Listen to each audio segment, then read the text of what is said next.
Hello दोस्तों, मेरे दिल में डर है। उस डर को निकालने के लिए मैं एक मोटिवेशनल लाइन बोलना चाहता हूँ कि कोशिश करने वालों की कभी हार नहीं होती। वो पैदल ही चले जाते हैं जिनके पास कार नहीं होती। इसी के साथ में हम शीत युद्ध पढ़ेंगे। शीत युद्ध, शीत युद्ध, शीत युद्ध। शीत युद्ध एक ऐसा युद्ध है जो रण क्षेत्र में न लड़ा जाकर मानव के मस्तिष्क में लड़ा जाता है। यानी कि शीत युद्ध देखा जाए तो एक ऐसा युद्ध है जो रण क्षेत्र या मैदान में न लड़ा जाकर मनुष्य के दिमाग में लड़ा जाता है। यानी कि अंदर ही अंदर, शरीर के अंदर लड़ा जाता है। एक व्यक्ति अपने बारे में गलत सोचता है, हम उनके बारे में गलत सोचते हैं। ऐसा युद्ध है। तो शीत युद्ध शब्द का सर्वप्रथम प्रयोग करने वाले जो व्यक्ति थे, अमेरिका के एक विद्वान थे, प्रोफेसर थे। उनका नाम था प्रोफेसर बर्नार्ड बारूस। क्या नाम था? Professor Bernard Baruss. और इसको जो प्रचलित किया इस शब्द को, कि भाई प्रोफेसर जो बर्नार्ड बारूस थे, उन्होंने तो शीत युद्ध शब्द का प्रयोग कर दिया कि शीत युद्ध शब्द होता है। और इसको जिन्होंने प्रचार में लाए उनका नाम था प्रोफेसर लिपमैन। क्या नाम था? प्रचार में लाने वाले व्यक्ति का नाम था प्रोफेसर लिपमैन। जो शीत युद्ध है वह दूसरे विश्व युद्ध के बाद में शुरू हुआ। अब आप पूछेंगे दूसरा विश्व युद्ध क्या होता है? दूसरा विश्व युद्ध आपको घबराने की बात कोई नहीं है।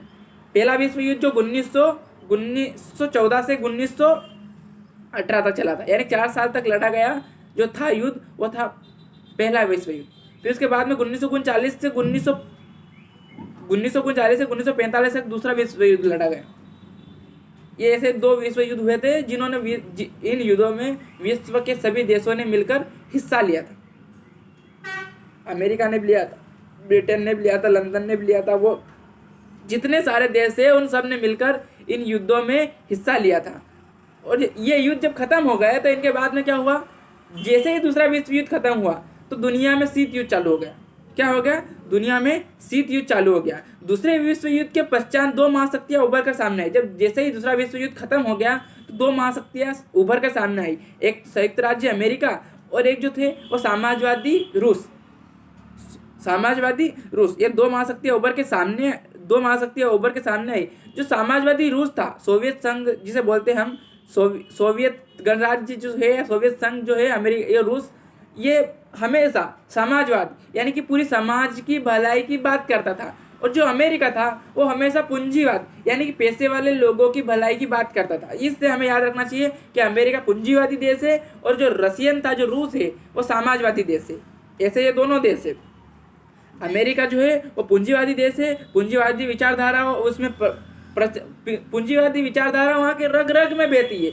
और समाजवादी जो रूस है, वहाँ समाजवादी विचारधारा उनके रग रग में बहती है। अधिकांश पश्चिमी यूरोपीय देश जहाँ अमेरिका के अनुयायी थे, वहीं पूर्वी देश, पूरा जो यूरोप महाद्वीप था वो 2 भागों में विभाजित हो गया, एक पूर्वी यूरोप और एक पश्चिमी यूरोप। जो पश्चिम यूरोप था उसके अधिकांश देश जो थे वो अमेरिका के अनुयायी बन गए, और जो पूर्व के अधिकांश देश थे वो रूस के अनुयायी बन गए। क्योंकि रूस के जो अनुयायी थे वो पूर्व के देश थे। यूरोप महाद्वीप जो था वो 2 भागों में बट गया, एक था अमेरिका और एक था रूस। तो रूस के जो अनुयायी थे वो पश्चिम पूर्व में थे और जो पश्चिम में थे वो अमेरिका के अनुयायी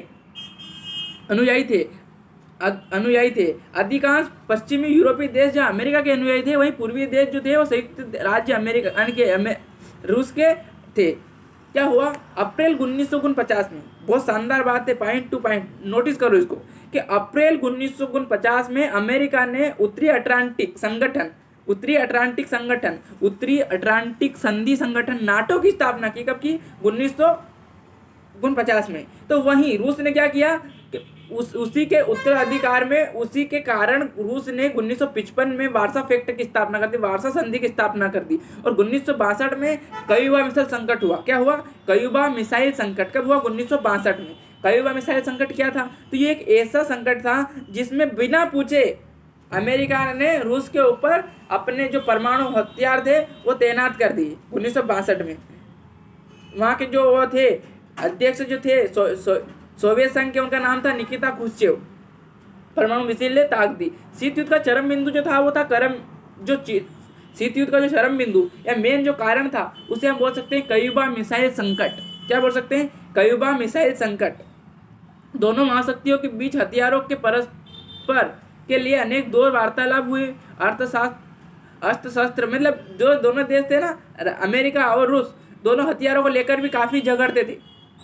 हथियारों को लेकर भी उनके सामने काफ़ी ये हुए जैसे ही विकासशील देशों ने दोनों महाशक्तियों में जो विकासशील देश थे उन्होंने क्या किया कि नहीं तो हमें रूस में जाना है और नहीं हमें अमेरिका में जाना है, अमेरिका भी भाड़ में जाए रूस भी भाड़ में जाए, हम दोनों महाशक्तियों में मिलेंगे, हम अभी विकसित हो रहे हैं, हम बहुत गरीब हैं, तो हम ये करते हैं कि हम एक नई संस्था बना लेते हैं।